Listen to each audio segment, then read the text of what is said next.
being open-minded and curious can lead to interesting insights. Last week, there was a solar eclipse here in Europe, and we would have one which was about 90% as well. I didn't know what that meant, 90%, but I was like, oh, that's interesting. Now, I only heard about this last minute, as in 2 days prior to the event. And of course, nowhere there were solar sunglasses available. Well, solar eclipse glasses available. They were all sold out, which of course makes sense. And I was like, you know what? I don't know what's going to happen, but I want to know if it's the same as back in 1999, when I was half my age right now, especially knowing that the next one will be when I'm twice this age. So I don't think I'll ever see that other one ever again. So I was like, I still remember what that first one was like. And I have to admit, that was really impressive. It was not so much that I could see the moon shifting in front of the sun, but the fact that it became dark and then all the noises stopped because the animals were like, oh, I need to go to sleep. And then when the sun was visible again and the sunlight was coming through, then all of a sudden the world started waking up again. So that made a massive imprint on me. I was like, okay, let's see what happens this time around. So there I was. I needed to be at the mall, and it was like, okay, there must be a place where I can see the sun. So I found a spot where I could sit on the terrace. It was like, oh, this is too little shade, too much shade. Well, not too much shade, but then I can't see the sun. So I was moving around back and forth. And well, at some point, I got to talk to the waitress, and she told me, you know what? I have an extra pair of solar eclipse glasses. So as it turns out, there were 2 guests earlier that day.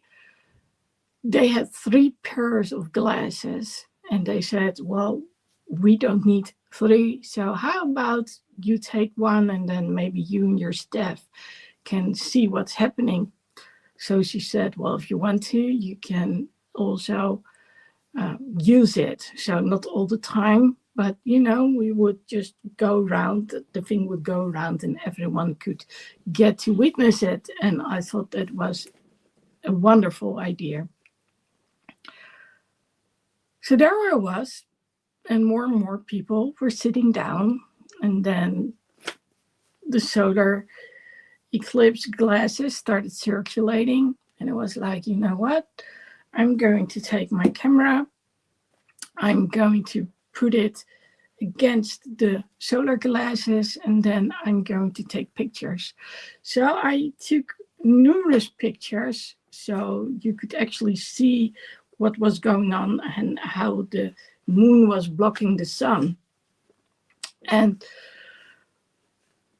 at the moment that I did so, there were people who were like, give the glasses to me. And I was like, of course you're going to get the glasses, but it does take a little bit of time to focus the lens from the phone so you can actually get to see the eclipse really nicely.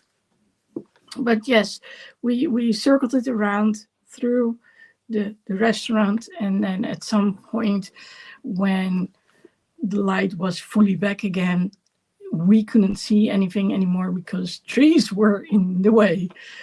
Anyway, what I expected didn't happen. There wasn't that much of a, how do you say it? The sun was still visible. It was still bright. So that moment of silence and pure and utter darkness wasn't there. But regardless, it was kind of cool to experience. And it was also very nice to actually have the progress captured on camera. While I was there, I exchanged information with people who wanted to have the pictures that I had taken. And other people said to me, you do know there is a meteorite shower tonight. It's one of those words that I actually never said. So, you read it and then you know what it's like. Meteorite shower, yes, probably the word. Maybe I should have watched Superman just a little bit more in order to figure out how it was pronounced. But then again, was he English, as in British English, or American? Totally different way of pronouncing things quite often. Anyway, I was like, okay, so when will that be visible? And actually, it started already as early as 10 in the evening, the moment that the sun had gone down and it became dark. It was already visible with the naked eye. Nevertheless, I did go on the limb and I was like, okay, I'm going to take my bike, see what the darkest places without any lanterns. Well, that was a little bit hard, but I found some nice ones you actually turned off if you didn't move. And I went there on my bike and to a nearby, well, it's not a park, but there's a road through the grass, let's put it that way. On one side there are companies, and on the other side, it's more like, well, grass hills, close to the highway, near bridges, canals, all those kind of things. And yes, I did see them. Did I manage to actually get them on camera? No, I didn't. I thought that I had taken that little block with me, which needs to be fixed, attached to the camera. And then you put it on the tripod or in the tripod, on top of the tripod.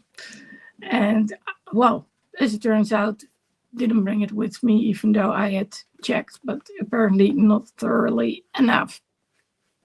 Well, regardless, I managed to do some other things, and it was impressive, even when maybe the pictures weren't like I had hoped. The mere fact that you could literally see phew, phew, phew. It was literally with that same speed.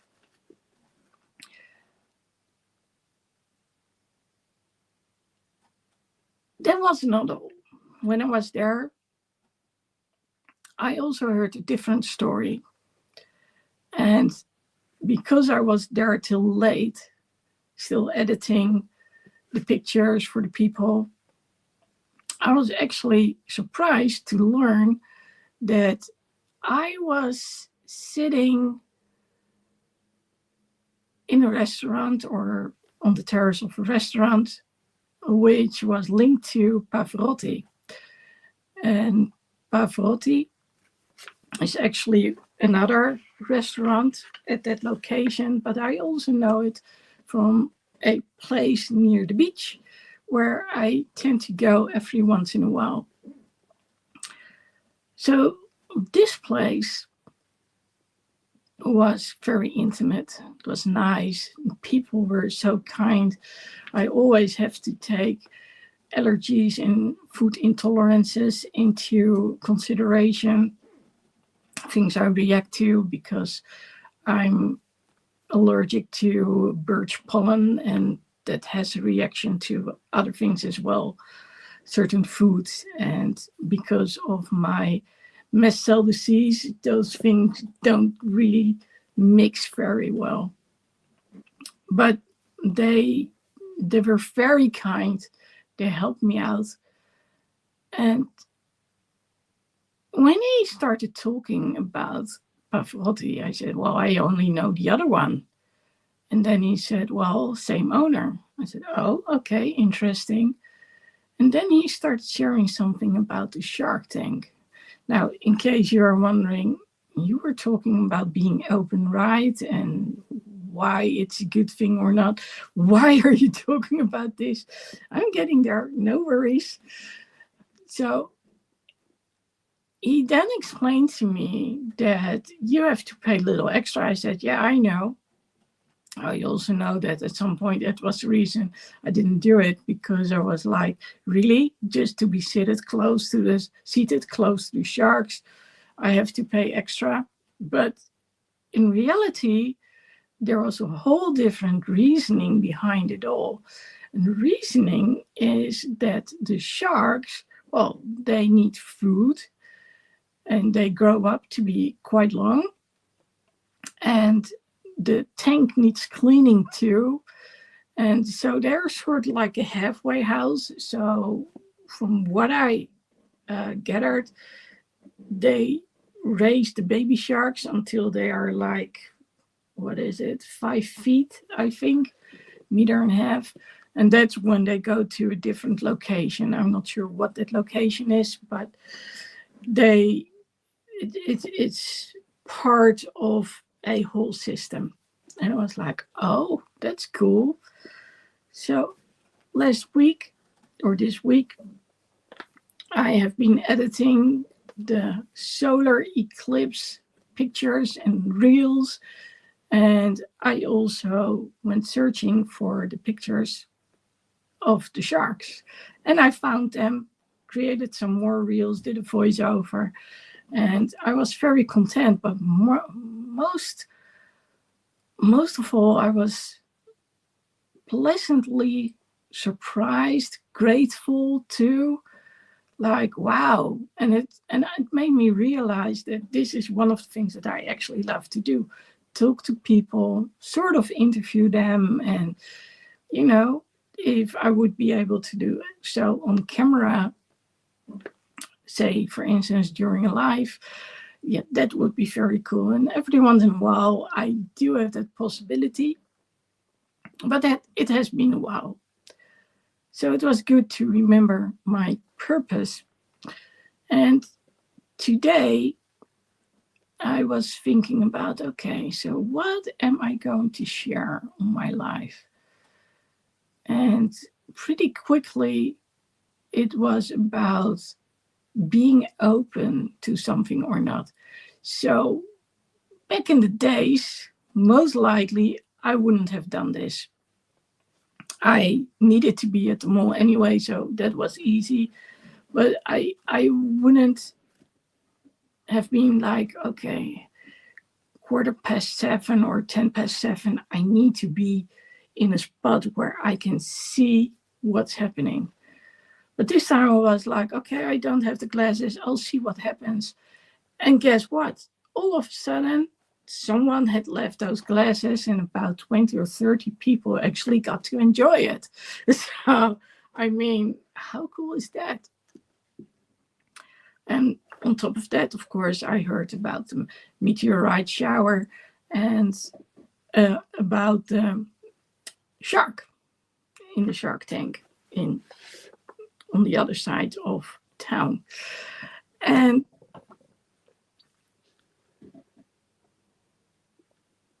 when thinking about it, I was also like, okay, so what would have happened if I wasn't open and to new ideas? And it also got me to think about a number of things that had happened, not just this week, but also, previous weeks, months. Being a coach and being a friend of people, we hear certain things. And guiding people, especially the ones locally, I'm kind of used to figuring out together what's the way we could go best. So they have certain questions, they are not certain about it. They're like, okay, how am I going to address, for instance, the surgeon or the family doctor, the GP, maybe someone from the municipality. It doesn't really matter who it is, but often it's like, I don't know the other person or the person on the other side of the table, or I don't know them very well, but I still need to deal with them. So how are we going to do this? And often I say, okay, let's make a list. Why do you need to talk to these people? What do you want from them? And how can you explain to them what you need and why you need it? Now, some of you may know this, but I have been battling with not being able to stand on my left foot for almost a decade. Why? Because I wasn't taken seriously by the surgeons, multiple ones. Yes, that's correct. And this was because they were not specialized in that area. So I've come to learn that it's nice when people say, go to the hospital closest to where you are. But what if that's not the best one? Now, I do realize not everyone has the possibility to get into a car and go places, especially when you are relying on public transportation or just maybe a bike. I don't know, over here we have bikes, of course. But I actually started out locally and I ended up in totally different places where I had to drive for over an hour just to get there. But my ankle got fixed. I can stand on 2 feet again. So it was totally worthwhile.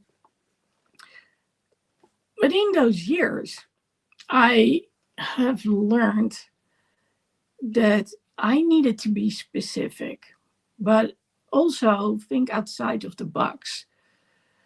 And I remember to this day, and I'll probably never forget, how I was sitting next to a friend on the couch and we would take pictures. We would use markers just to show this is what's not going right. And because there was minimal swelling and redness, the doctors didn't believe me. And that's why when it was visible, it was very important to show it to them. Again, the one I found eventually was specialized in all of this. And I went to one of those clinics, which makes sure that once you get there, the same day you get your scans, you get your consults. Although every once in a while, the scans are on a different day than the consults are. But if it's possible, they try to all do it in one day. And that's amazing. And that's how I found out what was going on. And because of what I said, and because I had discussed it with a friend who worked at radiology in a hospital, she was able to explain to me what I needed to say. And actually, at some point, she was on the phone and they could compare notes, which was really cool and absolutely necessary. And I remember that when that surgeon had her holidays, she wanted a second opinion from a colleague. And that colleague was like, well, I see so many things which aren't good, but what am I going to perform surgery on? I don't get it. And I was about to scream and cry. I was so frustrated. But in the end, I was like, okay, I need a new appointment with the other doctor, and then we go on again. And so we did. And like I said, the rest is history. But I do know what it's like not to be understood. And I also know what it's like to have to share other things which might not make sense at all until you run into that one person who actually can link it all together. So in my case, I am hypermobile, and a lot of neurodivergent minds out there are also hypermobile. So we are too flexible. They also call it double jointed. And as a result, the joints do not support us the way that they should be done. But there are also other things that occur very regularly. One of them is having mast cell disease. So my skin reacts differently to scratches, to wounds, whatever, insect bites compared to other people. And it gets inflamed way more easily, or at least like these little bumps and red colors and the itchiness. Those are things which are noticeable when you have mast cell disease. So at some point I had all these questions, and I've been going from hospital to hospital, surgeon to surgeon, to my GP and back. Like, I need someone in charge of all of this. And recently my rehab doctor actually turned out to be the one who knew most about hypermobility, but also mast cell disease. And they've given me new medication, and it works like a charm. So actually, even my blood pressure went down to the normal ratings, what it should be. So I'm like, yes. So getting back to being open to things. Well, first of all, when you are open to things and you don't have any expectations, it's more like, okay, let's see what nice things can happen. It's you could be surprised about what's possible. And I'm one of those people who really easily talks to other people. So the result is that whenever I come to a restaurant with someone else, it's always like, hi, Lex, all those kind of things. And I'm getting to learn their names too. So I pretty quickly knew the name of the owner, and I'm getting to learn the other names too. And that's, I'm always very welcome if I need something, and I know I can be a handful. They always try to accommodate me, and that's very nice. I'm very happy about that. And again, grateful, because I don't consider it normal that people actually go that length to accommodate me. And well, maybe it's because I tend to compliment people. I always say thank you. And, it's the little small things. And I'm curious. I'm curious by nature. And that also really helps. Just like I told you about what happened when I was at that one place where the solar eclipse was, not only hearing about the solar eclipse and actually getting offered to put on the glasses every once in a while, but also hearing about the meteorite shower, and then later on about the shark tanks. Again, I got to wonder about the difference in people when it comes to perspective and being open about certain things, open to certain things. And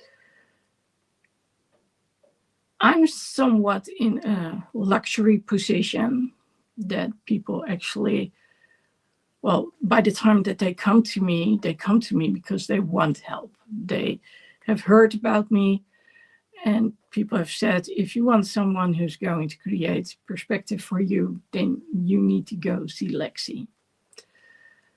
Usually it takes them a few years, but when they do come, I do help out, and life does get better. Occasionally, it doesn't.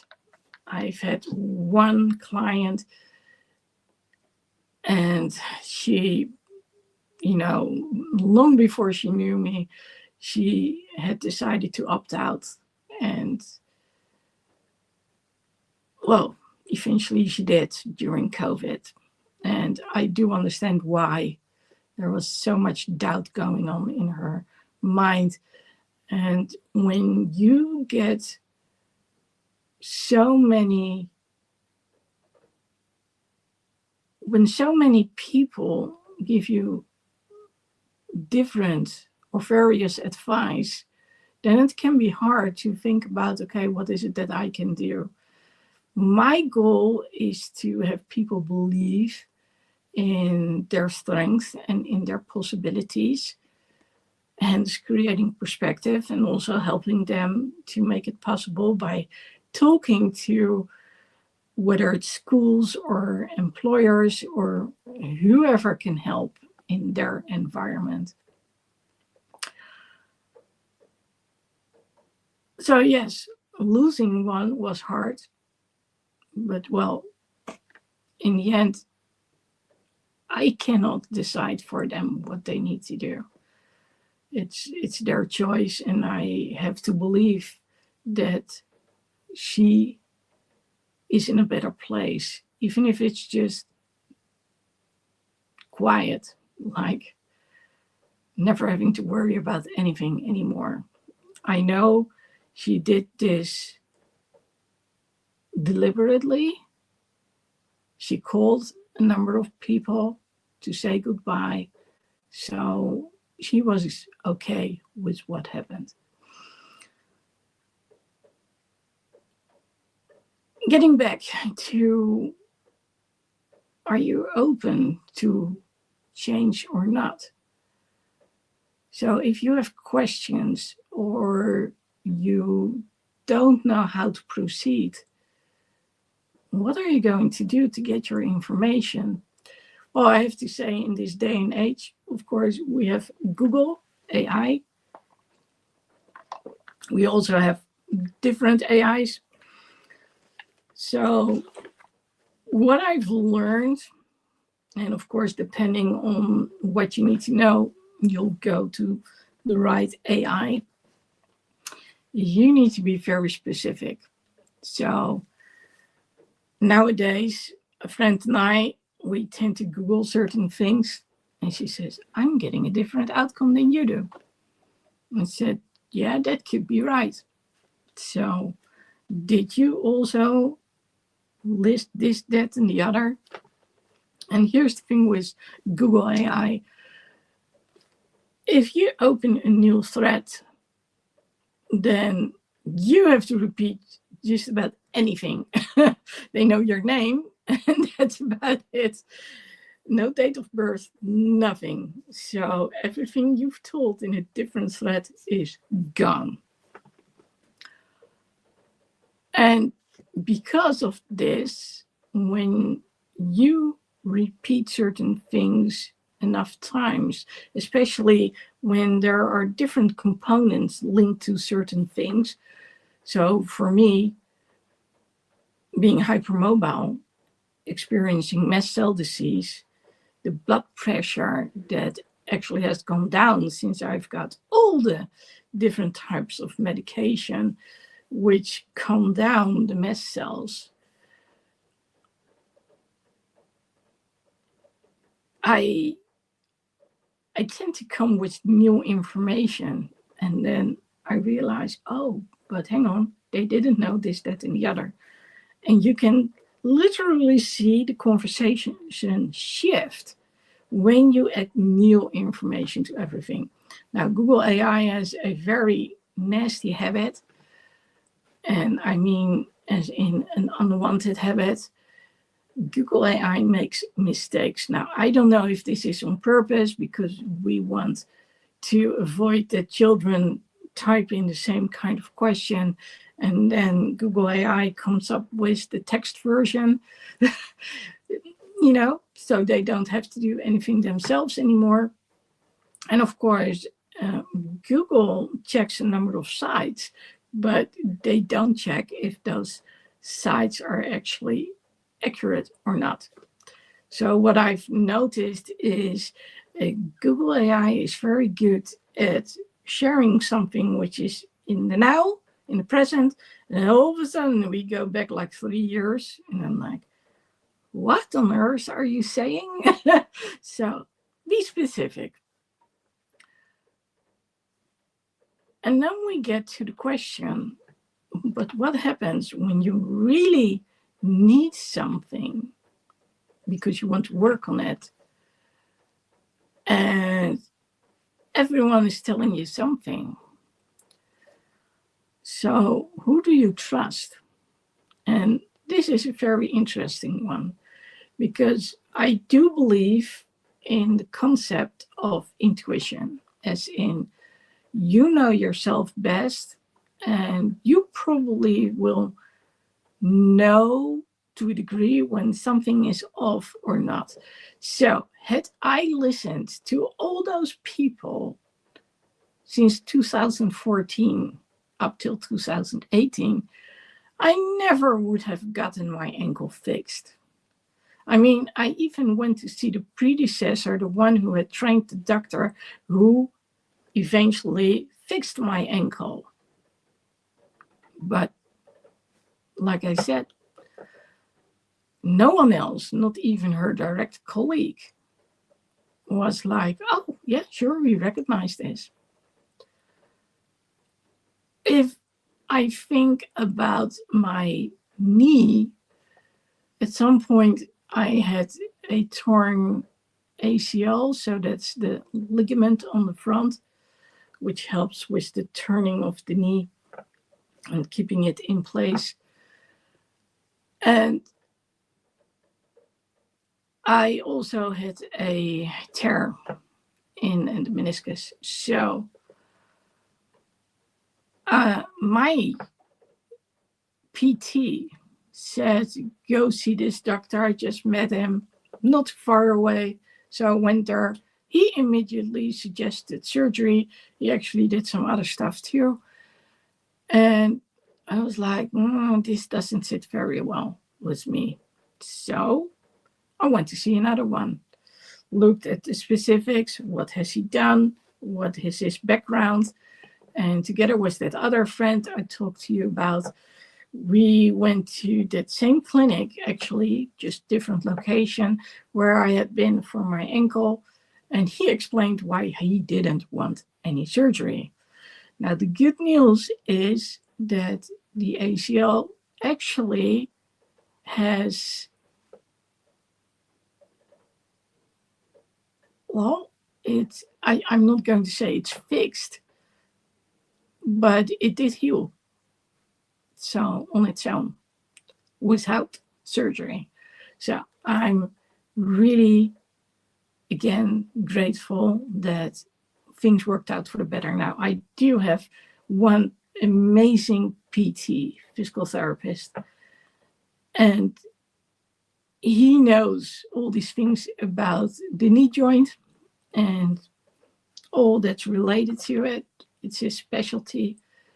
And even though things did happen over there too because of being on the treadmill and boxing, which was the result of me being so flexible,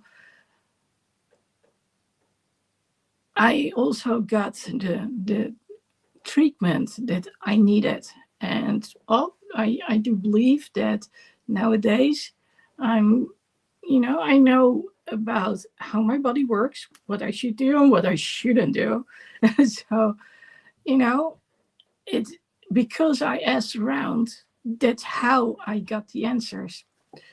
Now, as opposed to clients, I guide locally because otherwise they really don't know what to do. There are, of course, also clients who are like the opposite. They want to vent. Now, being a therapist and especially a coach, we do more than just listen. We are the ones who have learned, and that's as a therapist, to read what the doctor has said when there are medications, when there are medicines. We need to know what it means. So I've learned literally, like, okay, someone comes and tells you, I've got this, that, and the other. Figure it out, what it is. What will you say? So when people say, well, you don't know about this, that, and the other, well, no, I might not be the specialist, but I do need to be able to at least understand, to a certain degree, what we are talking about. And like me being curious, that's when I do tend to ask on. Now, when, like I said, a lot of people tell you a lot of things, and all these things, all their advice is different, then yeah, what do you need to hold on to? And then, of course, the question is, who do you trust best? Well, a specialist makes sense. But then again, I've seen multiple specialists and I've had multiple conclusions. And, well, I just kept searching on and on and on until I found the one who did have the right answers. But what if you have this nagging feeling, this is not right? Then I'll be the first one to say, if it doesn't feel right, listen to yourself. That's why I went on from doctor to doctor to doctor until I found the right one, because otherwise I still wouldn't have been able to stand on 2 feet. And if you know what the backlash has been, because I had to wait so long for the right surgery to be done, then you know the importance of actually getting diagnosed properly, but also by someone who thinks outside the box when it's needed. There are also other reasons why you might not want to listen to other people. They may scare you. They may instill fear in you. That could be because they are very emotional. They have experienced something similar. And as a result, they are like, this needs to be addressed right now. And actually, in true thing, Google AI is very good at going haywire straight away and warning you, you need to go call 911 or go see your GP right now. And then I'll tell Google, yeah, I did. So what the outcome was this. So no, I'm not going to do so.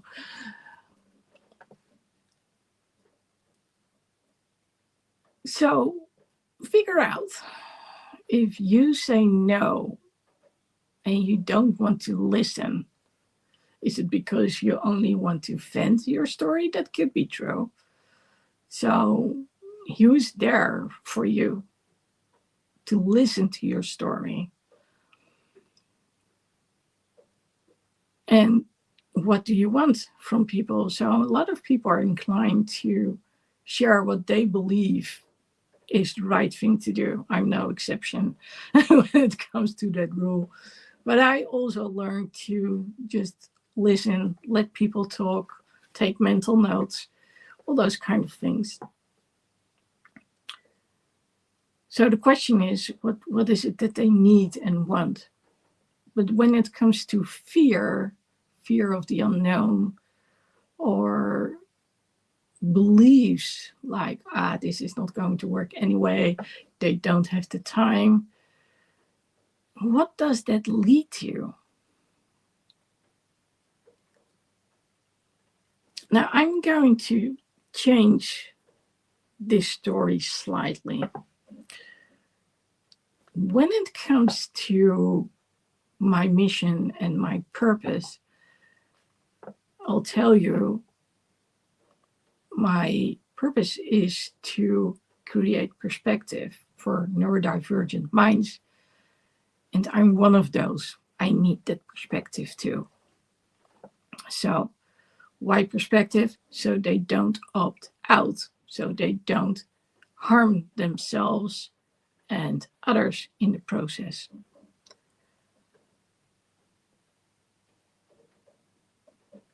In order to do so, I have come up with a huge plan which involves several parks all over the world.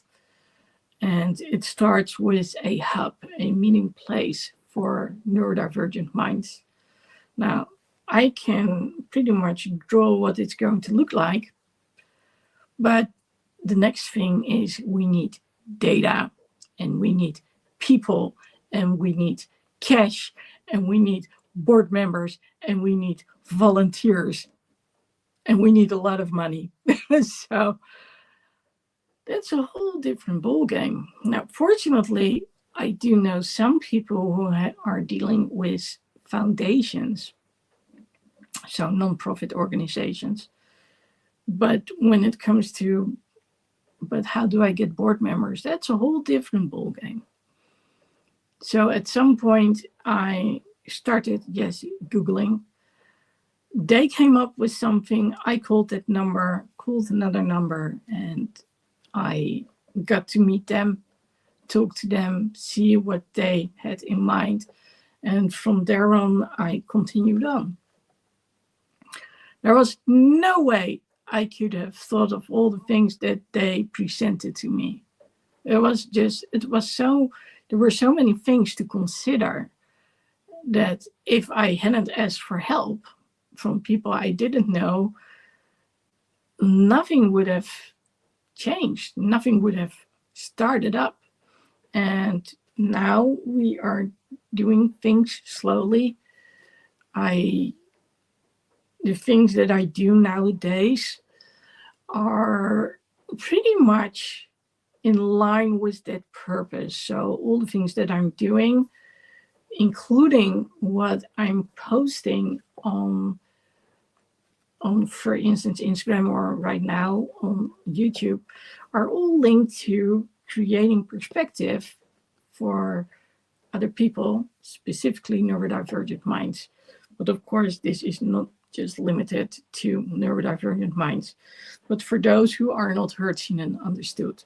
And neurodivergent minds are quite often fall into that category because their minds are wired differently. Their brains are literally wired differently.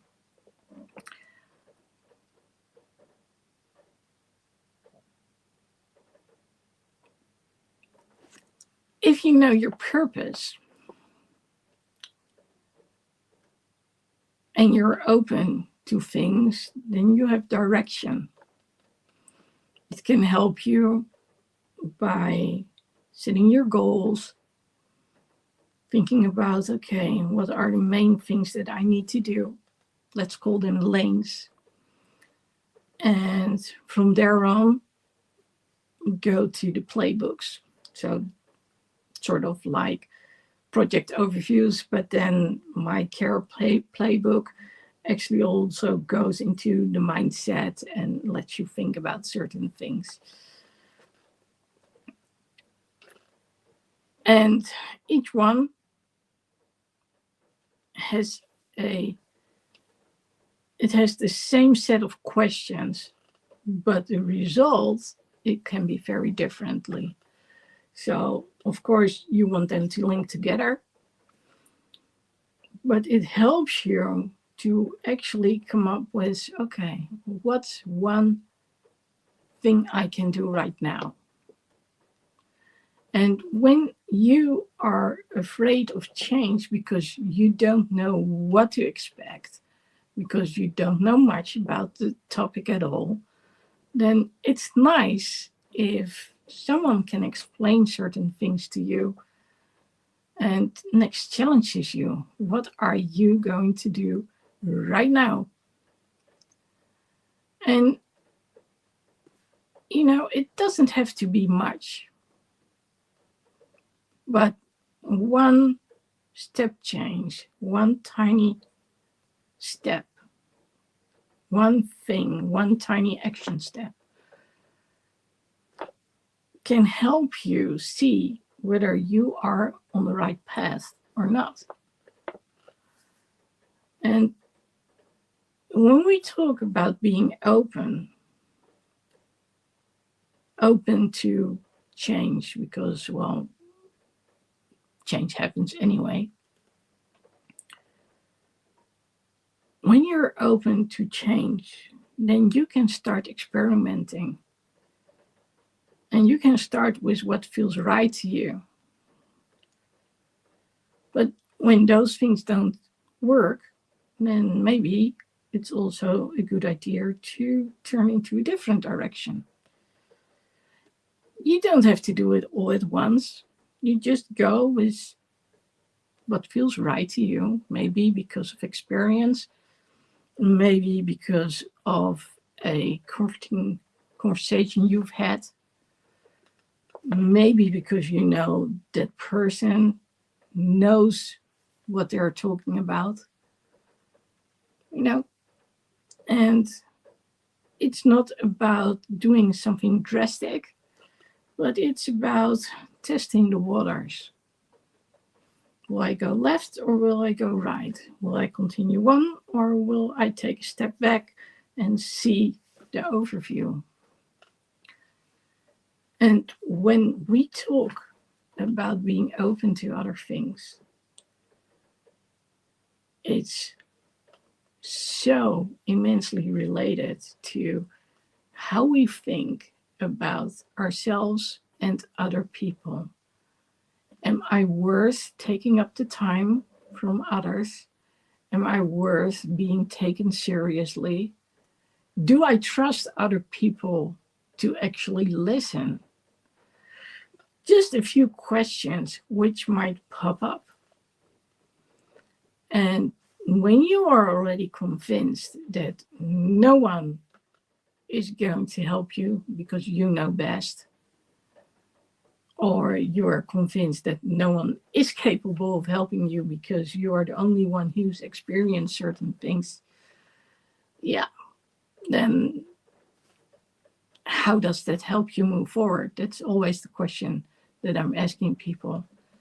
So if you don't change anything, how's that going to help you move forward? But I've also noticed that when I ask people, so what's your next step? What are you going to do now? That people might fall silent as well. And they will answer, I don't know, because it's just too much. It's like overwhelm. And when you feel that, it's so important to explore the topic. What's going on? What's making you uncertain?